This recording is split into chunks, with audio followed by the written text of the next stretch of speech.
नमस्कार, मैं हूं आपके साथ श्वेता झा। शाम के 7 बज चुके हैं और 7 गुड न्यूज के साथ हम हाजिर हैं। हम आपको आज की 7 गुड न्यूज के बारे में बताएंगे, लेकिन सबसे पहले बात आज की सबसे बड़ी गुड न्यूज की। अमरनाथ यात्रा से ये जुड़ी हुई है, जिसकी शुरुआत 3 जुलाई से होने जा रही है। ऐसे में यात्रा से पहले जम्मू में माहौल पूरी तरह से भक्तिमय हो चुका है। तवी नदी के तट पर महाआरती की गई, जिसमें बड़ी संख्या में अमरनाथ तीर्थ यात्री शामिल हुए। इस महाआरती के जरिए सफल और सुरक्षित तीर्थ यात्रा के लिए प्रार्थना की गई। ऐसे में आज की हमारी जो पहली गुड न्यूज है वो है तवी के तट पर महाआरती। जी हाँ, आपको बता दें कि जम्मू स्मार्ट सिटी परियोजना के तहत इस साल श्रद्धालुओं के लिए एक यादगार अनुभव तैयार किया जा रहा है, जिसके तहत अब देश भर से जम्मू पहुंचने वाले अमरनाथ तीर्थयात्री न केवल बाबा बर्फानी के दर्शन करेंगे, बल्कि तवी रिवर फ्रंट पर बनारस और हरिद्वार की तर्ज पर होने वाली भव्य महाआरती में भी शामिल हो सकेंगे। इसी तवी रिवर फ्रंट पर तीर्थयात्रियों की सुविधा के लिए विशेष टोकन काउंटर बनाए जा रहे हैं, जहां पर रजिस्ट्रेशन के अलावा पीने के पानी, स्वास्थ्य सेवाएं, विश्राम स्थल, स्वच्छता और सहायता केंद्र जैसी सुविधाएं उपलब्ध कराई गई हैं।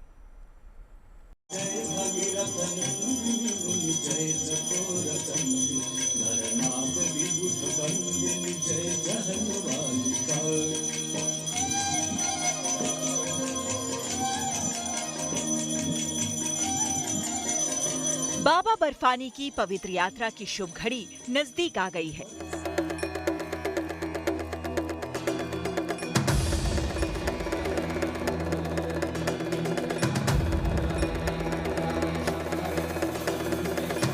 तैयारी भी पूरी कर ली गई है और देश भर से श्रद्धालु भी जम्मू में जुटने लगे हैं। इन श्रद्धालुओं को इस बार न सिर्फ बाबा बर्फानी के दर्शन का मौका मिलेगा, बल्कि तवी नदी के तट पर महाआरती में भी शामिल होने का मौका मिलेगा।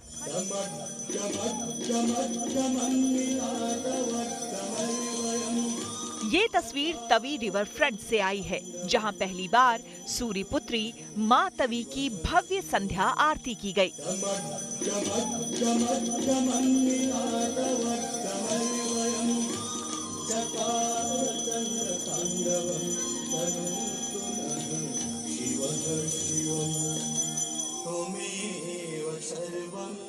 साधु संतों और पुरोहितों ने वैदिक मंत्रोच्चार, शंखनाद और दीपों के साथ मां तवी की आरती कराई, जिसमें बड़ी संख्या में अमरनाथ यात्रा पर जाने वाले श्रद्धालु शामिल हुए और उन्होंने सफल और सुरक्षित यात्रा के लिए मां तवी से प्रार्थना की। बाबा अमरनाथ जी की यात्रा जो है वो 3 जुलाई को शुरू हो रही है और इस समय आप तस्वीरें जो है वो सीधा सूर्यपुत्री तवी से देख रहे हैं, जहां पर जो श्रद्धालु देश भर से आएंगे यात्री, उनके लिए यहां पर तवी आरती का आयोजन किया जा रहा है। और ये तस्वीरें आप देखिएगा कि भारी संख्या में यहाँ पर जो श्रद्धालु पहुंचे हैं और तवी आरती का यहाँ पर आनंद ले रहे हैं। और आज से इस तवी आरती का प्रारंभ जो है वो हो चुका है। कहाँ से आए? MP जबलपुर पहुंचे आप? हम लोग 3 दिन हो गए यहाँ पे। रजिस्ट्रेशन हो गया आपका? नहीं करवाना है अभी। अच्छा, करवाना है। कितनी उत्सुकता है बाबा के दर्शन करने की? बहुत ज्यादा तो कैसा लगा आज यहाँ पे आरती में आप जो है? बहुत अच्छा लगा, बहुत अच्छा लगा। बहुत जो है वो बहुत ही आनंदमय स्थान है। धरती का अगर स्वर्ग कहीं है तो ये कश्मीर में है, बाबा बर्फानी के दरबार में है। बहुत ही मैं उत्साहित हूँ ये आरती देखकर। अमरनाथ यात्रा के दौरान भीड़ प्रबंधन को आसान बनाने के लिए प्रशासन ने इस बार बड़ा बदलाव किया है। श्रद्धालुओं को तत्काल पंजीकरण, टोकन और RFID कार्ड की सुविधा इस बार रेलवे स्टेशन के बजाय तवी रिवर फ्रंट पर ही मिलेगी, जहां हर रोज करीब 3500 तीर्थयात्रियों के ठहरने, वाटरप्रूफ टेंट, लंगर, सुरक्षा और चिकित्सा सहायता की व्यवस्था की गई है। इतना ही नहीं, जो यात्री शहर के दूसरे हिस्सों में रुकेंगे, उन्हें महाआरती में शामिल करने के लिए विशेष शटल बस सेवा भी चलाई जाएगी। और ये इंफ्रास्ट्रक्चर दिया है आरती करने के लिए। पिछले साल भी इस तरह से की थी। हमारी टोली आरती तो करती रहती है, निःशुल्क आरती। तो अमरनाथ जी के यात्रियों के लिए, उन सब के लिए ये आरती जो है लगातार होती रहेगी। सवेरे प्रथम पूजन भी हुआ है, ध्वजवंदन भी हुआ है और यहाँ पर अभी त्रिशूल स्थापना भी हुई। नाग देवता ने स्वयं आकर दर्शन भी दिए हैं और आज से ये आरती लगातार रोजाना जम्मू के लोगों के लिए पहले भी होती रही है, यात्रियों के लिए रोजाना रही। यात्रा के शुरू होने में वक्त ज्यादा नहीं बचा है। ऐसे में देश भर से तीर्थ यात्री जम्मू में जुटने लगे हैं।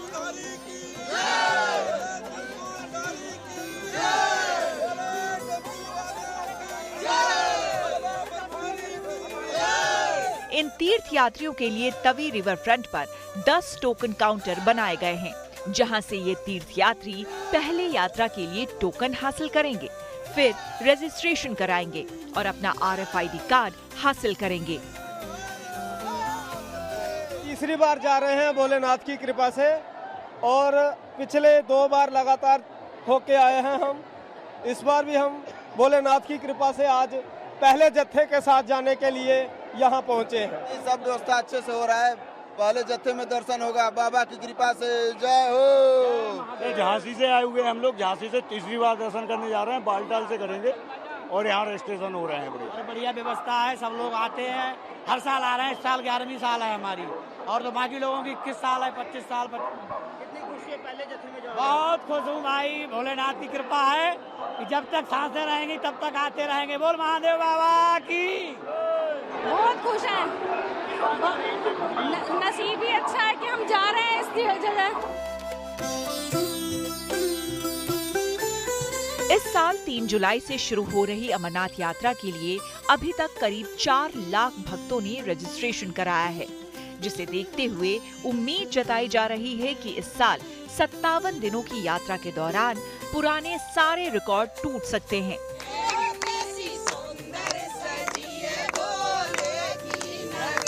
जम्मू से राही कपूर और सुनील जी भट्ट के साथ bureau report, good news today.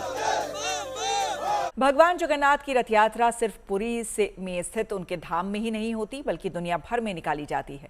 देश और दुनिया में जहां जहां जगन्नाथ जी का मंदिर है, वहां हर साल आषाढ़ मास के शुक्ल पक्ष की द्वितीय तिथि को श्रद्धा और उत्साह के साथ ये यात्रा निकलती है। इसी कड़ी में सूरत के इस्कॉन मंदिर में भी रथ यात्रा की जबरदस्त तैयारियां चल रही है। इस बार सूरत के इस्कॉन मंदिर की रथ यात्रा का खास आकर्षण है मुंबई से आया हाईटेक रथ, और इसी से जुड़ी हमारी आज की दूसरी गुड न्यूज है महाप्रभु के लिए हाइड्रोलिक रथ। ज्येष्ठ पूर्णिमा के पावन अवसर पर भगवान जगन्नाथ, बलभद्र जी और देवी सुभद्रा के महास्नान का अनुष्ठान संपन्न होने के बाद विश्व प्रसिद्ध रथ यात्रा की तैयारियां जोर शोर से चल रही हैं। मान्यता है कि महास्नान के बाद भगवान जगन्नाथ, बलभद्र जी और देवी सुभद्रा की तबीयत नासाज हो जाती है, लिहाजा वे 15 दिनों के लिए एकांतवास में चले जाते हैं और विश्राम करते हैं।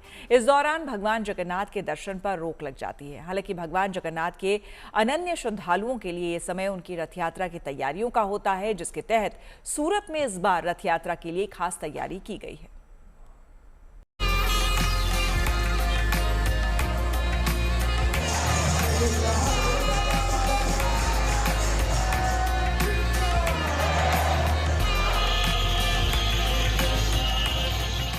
ज्येष्ठ मास की पावन पूर्णिमा के दिव्य अवसर पर हुए महास्नान अनुष्ठान के बाद भगवान जगन्नाथ, उनके अग्रज बलभद्र और बहन सुभद्रा बीमार होकर एकांतवास में चले गए हैं। पौराणिक मान्यता और सनातन परंपरा के अनुसार आषाढ़ कृष्ण प्रतिमा से 15 दिनों तक आम श्रद्धालुओं के लिए जगन्नाथ जी का दर्शन प्रतिबंधित हो जाता है। इस दौरान सिर्फ मंदिर के पुजारी और सेवायत ही भगवान की सेवा में रहते हैं और भोग प्रसाद के रूप में हल्के सुपाच्य भोजन और औषधीय काढ़ा उन्हें अर्पित करते हैं।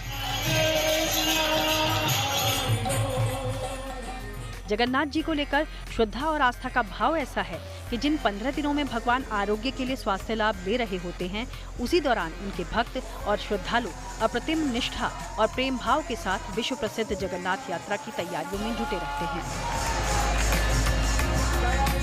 पुरी के विश्व प्रसिद्ध जगन्नाथ धाम के अलावा न सिर्फ भारत बल्कि दुनिया भर के जगन्नाथ मंदिरों में रथ यात्रा की तैयारियां जोर शोर से चल रही हैं। सूरत के इस्कॉन टेम्पल में जगन्नाथ यात्रा को लेकर इस बार बेहद खास तैयारियां की जा रही हैं। यात्रा के लिए इस बार मुंबई से हाईटेक रथ मंगाया गया है, जिसमें भक्ति के रंग के साथ तकनीक का संगम दिख रहा है। पार स्टीयरिंग और पार व्हील के साथ इस रथ में हाइड्रोलिक सिस्टम भी लगाया गया है। इतना ही नहीं, ये रथ भक्त की अलग अलग धाराओं को सनातन की सांस्कृतिक एकता के सूत्र में पिरोने का प्रतीक भी है, क्योंकि इस रथ पर अपने भाई और बहन के साथ सवार होंगे जगन्नाथ महाप्रभु। और रथ के एक तरफ हरे राम तो दूसरी तरफ हरे कृष्णा अंकित किया गया है। ये रथ यात्रा में विशेष जो आप लोगों को आकर्षण का केंद्र है वो है हमारे नया रथ, जो बॉम्बे से बनके तैयार एकदम आ चुका है। और ये रथ जो है इसमें पावर स्टीयरिंग है, पावर व्हील है और हाइड्रोलिक सिस्टम लगा हुआ है, ताकि आवश्यकता के अनुसार इसको छोटा बड़ा कर सकते हैं। क्योंकि मेट्रो का काम चालू है इसलिए ये सारे सिस्टम हम लोगों ने बनाए हैं। पिछले रथ पुराना था और इसकी वजह से ये रथ नया है और ये स्ट्रॉन्ग है, ताकि भगवान जगन्नाथ बलदेव सुभद्रा का रथ अच्छी तरह से चल सके, लोग दर्शन कर सके, इसके लिए सारा व्यवस्था की गई है। सूरत में हाईटेक रथ पर सवार होने वाले भगवान जगन्नाथ, अग्रज बलभद्र और बहन सुभद्रा का परिधान भी इस बार अनोखा है। 16 जुलाई को रथ यात्रा के लिए जगन्नाथ महाप्रभु, बलभद्र और सुभद्रा जो परिधान धारण करेंगे वो वृंदावन में तैयार होकर सूरत पहुंच चुका है। इसमें प्योर सिल्क के कपड़े पर जरी का काम है, जिसकी कीमत 3 लाख रुपए बताई जा रही है। वृंदावन में 15 कारीगरों ने पूरी श्रद्धा और 1.5 महीने की मेहनत के बाद इसे तैयार किया है। रथ नया है और जो ड्रेस है वो बहुत ही सुंदर ड्रेस है जो वृंदावन से बन के आ चुकी है। इसका कीमत 3 लाख रुपया और ये 15 कारीगर 1.5 महीना तक ये जो ड्रेस बनाए हैं। और ये ड्रेस जो है प्योर सिल्क के ऊपर जरी का काम किया गया है। इस्कॉन मंदिर से भगवान जगन्नाथ की देव दुर्लभ रथ यात्रा 16 जुलाई को दोपहर 3 बजे निकाली जाएगी, जो Surat railway station, ring road, Gujarat gas circle से होते हुए रात 9 बजे जहांगीरपुरा पहुंचेगी। मान्यता है कि जगन्नाथ महाप्रभु की रथ यात्रा में शामिल होने वाले श्रद्धालुओं को जीवन के कष्ट क्लेश से हमेशा के लिए मुक्ति मिल जाती है। Bureau report, good news today.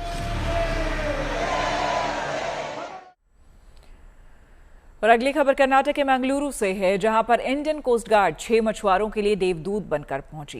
Indian coast guard के मुताबिक एक दिन पहले शाम करीब 4 बजे आईसीजी के जहाज सचेत को वीएचएफ रेडियो के जरिए एक मैसेज मिला था, जो मंजू माथा नाम की मछली पकड़ने वाली नाव ने भेजा था। खराब मौसम से नाव बुरी तरह से क्षतिग्रस्त हो गई थी और उसमें पानी भरने लगा था। ऐसे में नाव पर मौजूद 6 मछुआरों ने मदद मांगी, जिसके बाद इंडियन कोस्ट गार्ड ने बिना वक्त गवाए रेस्क्यू ऑपरेशन चलाया। इसी से जुड़ी आज की हमारी अगली यानी कि तीसरी गुड न्यूज है, मछुआरों को बचाने वाले देवदूत। आपको बता दें कि इंडियन कोस्ट गार्ड के लिए ये रेस्क्यू ऑपरेशन बिल्कुल भी आसान नहीं था, क्योंकि रात का अंधेरा, उफनता समंदर और मौसम खराब। बावजूद इसके कोस्ट गार्ड की टीम ने संदेश मिलते ही अपना जहाज तुरंत मौके की ओर रवाना कर दिया और करीब 90 मिनट में जहाज संकट में फंसी नाव तक पहुंच गया, जिसके बाद शुरू हुआ 6 जिंदगियों को बचाने का ऑपरेशन, जिसके तहत समुद्र में फंसे मछुआरों तक सुरक्षित पहुंचने के लिए रिमोट से चलने वाले लाइफ बॉय का भी इस्तेमाल किया गया। ये डूबते हुए लोगों की जान बचाने वाले आधुनिक रोबोट होते हैं, जो इस तरह के ऑपरेशन में दक्ष होते हैं। इस रोबोट की मदद से शाम 6 बजे तक सभी मछुआरों को सुरक्षित बाहर निकाल लिया गया और किसी भी मछुआरे को चोट नहीं आई। रेस्क्यू ऑपरेशन पूरा होने के बाद इंडियन कोस्ट गार्ड की तरफ से जारी बयान में कहा गया कि आधुनिक तकनीक और प्रशिक्षित जवानों के साहस ने सफलतापूर्वक इस ऑपरेशन को पूरा किया है।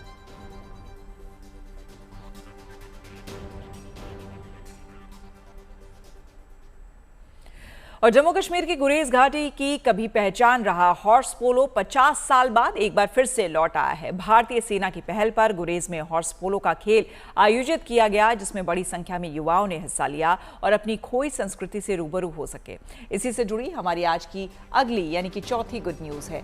5 दशक बाद घाटी में हॉर्स पोलो रिटर्न। जी हाँ, 1960 के दशक तक हॉर्स पोलो गुरेज घाटी में बेहद लोकप्रिय था।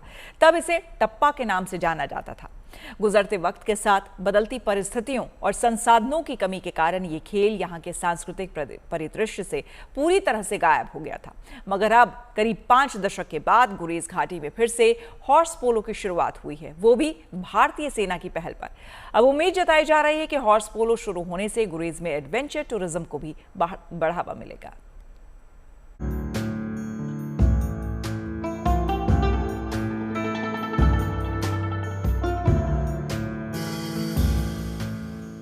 करीब 50 साल के लंबे अंतराल के बाद जम्मू कश्मीर की गुरेज घाटी में पारंपरिक हॉर्स पोलो खेल लौटा तो यहाँ के बाशिंदों के चेहरे खुशी से खिल उठे।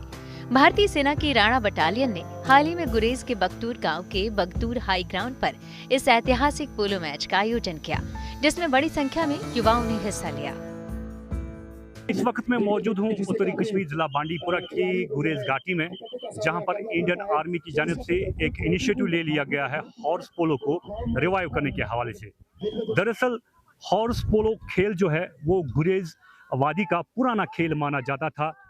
जो ही समय बीता गया ये खेल अपनी शिनाख्त खो बैठा गुरेज वादी के अंदर। तो इसी हवाले से गुरेज वादी के अंदर आज इंडियन आर्मी की जानिब से इनिशिएटिव लिया गया है, एक टूर्नामेंट ऑर्गेनाइज किया गया है। यहाँ के मुकामी जो लोकल्स हैं, नौजवान जो है, उनको इन्वॉल्व किया गया है इस टूर्नामेंट के अंदर। और आप मेरे पीछे देख सकते हैं ये हॉर्स पोलो खेल जो है तकरीबन यहाँ पे 50 साल के बाद फिर से इसी ग्राउंड में खेला जा रहा है। इस मैच को देखने पहुंचे बुजुर्गों के लिए ये लम्हा बेहद भावुक था, क्योंकि उन्होंने तकरीबन आधी सदी के बाद अपनी सरजमी पर घोड़ों को पोलो के मैदान में दौड़ते देखा था। जहाँ पे ये खेल यहाँ पर बहुत मशहूर है, गुरेज में ये खेल बनी है गुरेज में। उसके बाद जो पुराने हमारे थे वो जब नहीं रहे, हमारी जो नई जनरेशन है, इन लोगों ने उसमें जान नहीं दी, तो ज़्यादा ये क्रिकेट वगैरह में गए। तो अभी हमारे यहाँ 17 मराठे के सीओ साहब ने इस गेम को यहाँ पर फिर निकाल दिया है और हमें बहुत हम धन्यवाद दे रहे हैं 17 मराठे। 1950 और 1960 के दशक तक हॉर्स पोलो का ये खेल गुरेज घाटी में बेहद लोकप्रिय था। तब इसे टप्पा के नाम से जाना जाता था और स्थानीय दर्द शना संस्कृति और बाल्टी समुदाय का एक बेहद लोकप्रिय हिस्सा हुआ करता था। लेकिन गुजरते वक्त के साथ बदलती परिस्थितियों और संसाधनों की कमी के कारण ये खेल यहाँ के सांस्कृतिक परिदृश्य से पूरी तरह गायब हो गया था। हॉर्स पोलो इससे पहले हुआ करता था, हमने देखा नहीं है, पहले सुनने में आया है कि हमारे जो बुजुर्ग लोग थे वो खेले थे यहाँ पे। अब आर्मी ने इसको यहाँ फिर से जिंदा किया, यहाँ इस खेल को। इस खेल की वजह से हम लोग बहुत खुश है। इससे क्या है, हॉर्स पोलो की वजह से कल को ये जब ये इसके जो यहाँ के वीडियो बाहर देखेंगे, उससे ज़्यादा यहाँ फ्लो बढ़ने की कोशिश हो जाएगी, वो भी लोग कुछ और देखेंगे। इससे अच्छा है, टूरिज्म के लिए बहुत अच्छा है।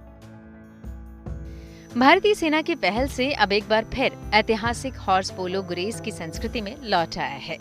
इस आयोजन के जरिए यहाँ के युवाओं को न सिर्फ अपनी पुरानी सांस्कृतिक जड़ों से दोबारा जोड़ने का मौका मिला है, बल्कि एडवेंचर टूरिज्म को भी इससे काफी बढ़ावा मिलने की संभावना है। गुरेज से सज्जाद सोफी के साथ bureau report, good news today. अगली खबर एथलीट एनसी सोजन की है, जिन्होंने भुवनेश्वर में आयोजित राष्ट्रीय इंटरस्टेट एथलेटिक्स चैंपियनशिप में इतिहास रच दिया। केरल की बेटी एनसी सोजन ने लॉन्ग जंप में इतिहास रचते हुए अंजू बॉबी जॉर्ज का 22 साल पुराना रिकॉर्ड भी ध्वस्त कर दिया।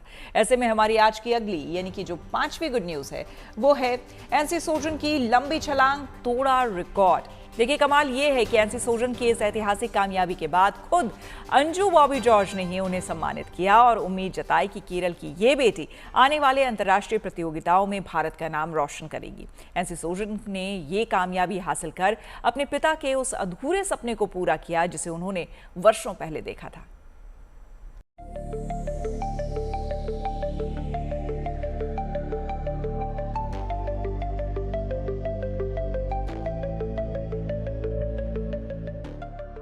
हौसला बुलंद हो, विश्वास दृढ़ हो और जीतोड़ परिश्रम से परहेज न हो तो सुविधाओं की कमी आसमानी कामयाबी की राह का रोड़ा नहीं बन सकती। इस फलसफे को सच कर दिखाया है केरल की बेटी एनसी सोजन ने। केरल के थ्रिसूर जिले में ऑटो चलाकर जीवन निर्वाह करने वाले सोजन ईटी की 25 साल की बेटी ने सफलता की इतनी लंबी छलांग लगाई कि 22 साल पुराना रिकॉर्ड ध्वस्त हो गया।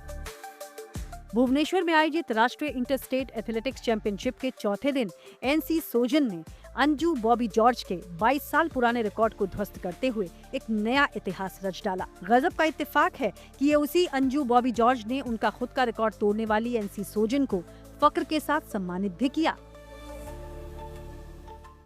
I'm so happy that after 22 years, Ansi Sojan could break my record, and now she did a 6.88 meters. That's a world-class jump. I was actually expecting that from 2021 when Shaili got the World Junior Championship medal, but it took a little more time. I'm extremely proud to say that Shaili is also in that range.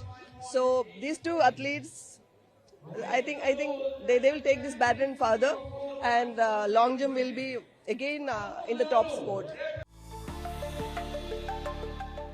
आपको बता दें कि Anju Bobby George ने साल 2004 में Athens summer Olympic के दौरान 6.83 metre की छलांग लगाकर ये नेशनल रिकॉर्ड बनाया था, जिसे एनसी सोजन से पहले कोई तोड़ नहीं पाया। साफ है कि एनसी सोजन अंजू बॉबी जॉर्ज से कहीं आगे निकल गई हैं। एनसी सोजन ने 6.88 मीटर की छलांग लगाई, जबकि अंजू बॉबी जॉर्ज ने 6.83 मीटर की छलांग लगाकर ये रिकॉर्ड अपने नाम किया था। एनसी सोजन ने राष्ट्रीय इंटर स्टेट एथलेटिक्स चैंपियनशिप में ये रिकॉर्ड तोड़ कामयाबी हासिल की, जबकि अंजू बॉबी जॉर्ज ने एथेंस समर ओलंपिक में ये रिकॉर्ड बनाया था। एनसी सोजन ने ओडिशा की राजधानी भुवनेश्वर में 2026 में रिकॉर्ड तोड़ इतिहास रचा, जबकि अंजू बॉबी जॉर्ज ने एथेंस में साल 2004 में राष्ट्रीय कीर्तिमान स्थापित किया था। आपको बता दें कि एनसी सोजन केरल के एक बेहद साधारण परिवार से आती हैं। उनके पिता ऑटो चलाकर अपने परिवार का भरण पोषण करते हैं। हालांकि वो खुद डिस्ट्रिक्ट लेवल पर लॉन्ग जंप प्रतियोगिता में हिस्सा ले चुके हैं, पर मुफलिसी की मार ने उन्हें और आगे बढ़ने से रोक दिया। लेकिन अब अपनी हसरतों को उन्होंने अपनी बेटी के माध्यम से आखिरकार पूरा कर लिया। उम्मीद है कि आगामी एशियाड और कॉमनवेल्थ गेम्स में एनसी सोजन भारत के लिए निश्चित रूप से पदक लेकर आएंगी। Bureau report, good news today.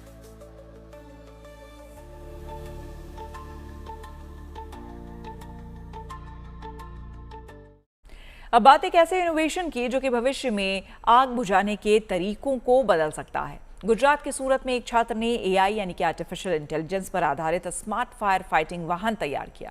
ये वाहन आग लगने पर खुद उसकी पहचान करता है और बिना किसी इंसानी मदद के उसे बुझाने की कोशिश भी करता है। इसी से जुड़ी आज की हमारी अगली यानी कि छठी गुड न्यूज़ है, और वो है आग बुझाने में एआई करेगा मदद। देखिए, दावा है कि ये तकनीक आपात स्थिति में तेजी से कार्रवाई करने और नुकसान को कम करने में मददगार साबित हो सकती है। फिलहाल ये एक प्रोटोटाइप है, लेकिन आने वाले समय में इसे और बेहतर बनाया जा सकता है।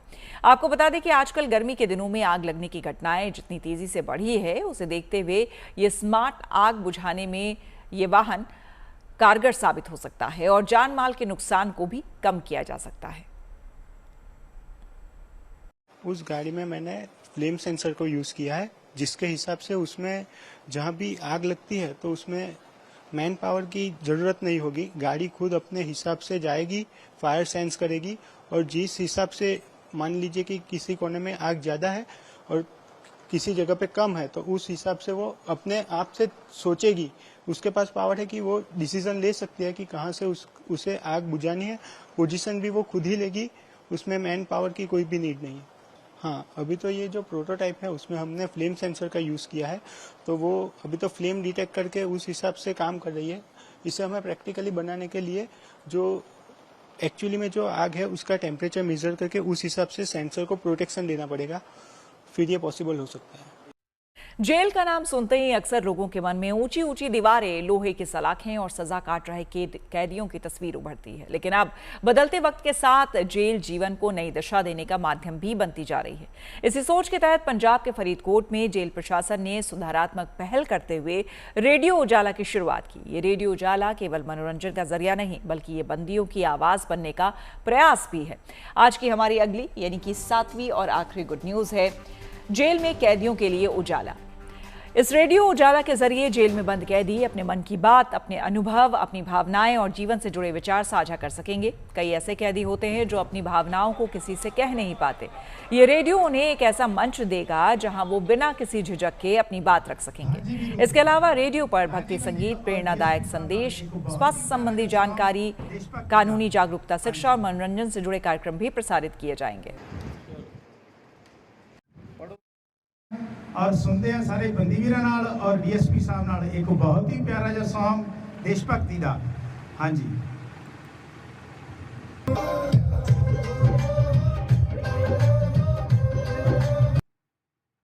इसी के साथ 7 बजे 7 गुड न्यूज में मेरे यानी कि श्वेता झा के साथ फिलहाल इतना ही। देश दुनिया के तमाम पॉजिटिव खबरों के लिए आप देखते रहिए गुड न्यूज टुडे।